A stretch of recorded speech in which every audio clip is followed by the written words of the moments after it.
আজকে আমি আবার চলে এসেছি। আপনারা সবাই ভালো আছেন তো? এই যে দেখুন বন্ধুরা, ফুলকপি নিয়ে এসেছি। ফুলকপি দিয়ে একটা রান্না বানাবো। চলুন বন্ধুরা, রান্না করে যাওয়া যাক রান্না শুরু করতে।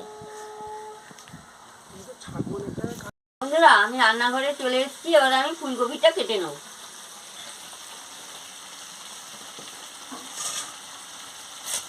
দেখুন, এইভাবে আমি ফুলকপিটাকে কেটে নিচ্ছি।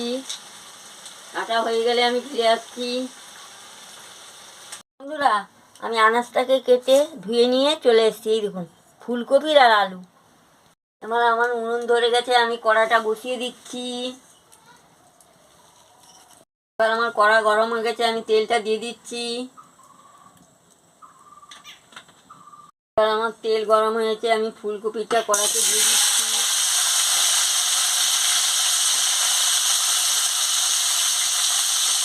দেখুন বন্ধুরা, পরিমাণ মতন নুন আর হলুদটা দিয়ে আমি ফুলকপিটাকে ভালো করে ভেজে নিচ্ছি।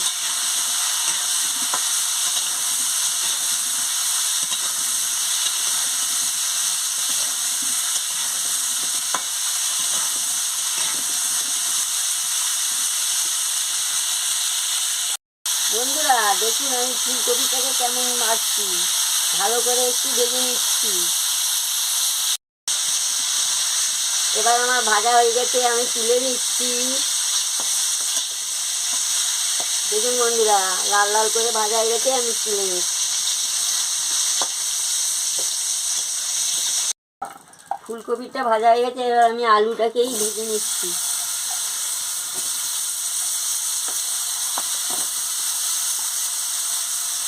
নুনটাও দিয়ে দিচ্ছি, দিয়ে আলুটাকে ভালো করে ভেজে নিচ্ছি।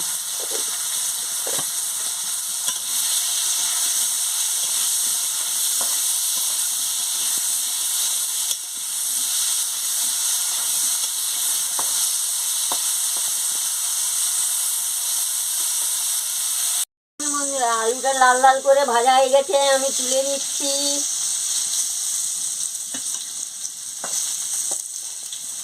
একটু তেল আছে, আর আমি পরিমাণ মতন তেলটাও দিয়ে দিচ্ছি।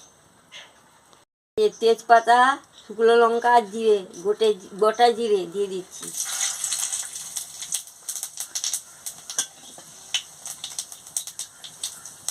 দেখুন বন্ধুরা, আদা বাটা আর জিরে বাটা দিয়ে দিচ্ছি, দিয়ে মশলাটাকে ভালো করে কষিয়ে নিচ্ছি।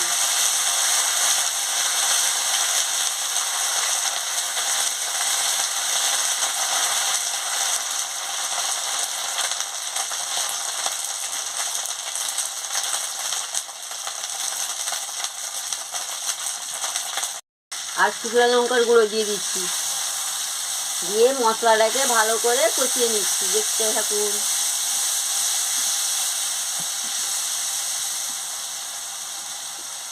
এবার আমি টমেটো কুচি দিয়ে দিচ্ছি।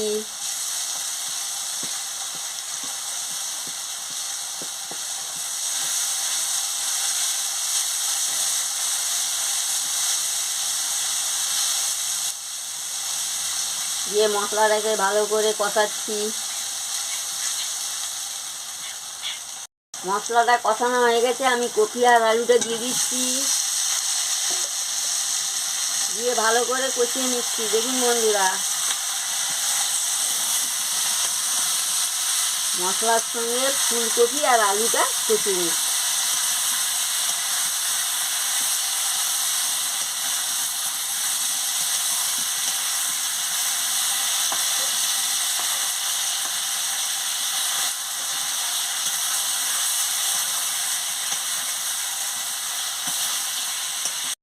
দেখুন বন্ধুরা, আমি ভালো করে কষিয়ে নিচ্ছি আনাজগুলোকে, আলু, ফুলকপি। দেখতে থাকুন বন্ধুরা, প্রথম থেকে লাস্ট পর্যন্ত আমার রান্নাটা কেমন হচ্ছে।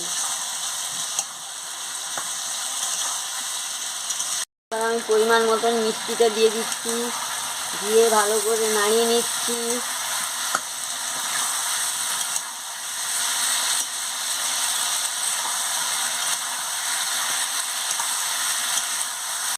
আমি পরিমাণ মতন জলটাও দিয়ে দিচ্ছি।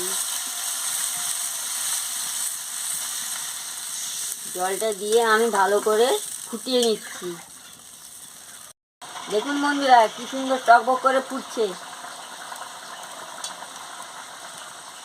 এবার আমি গরম মশলাটা দিয়ে দিচ্ছি, বেটে রেখেছিলাম আমি দিয়ে দিচ্ছি,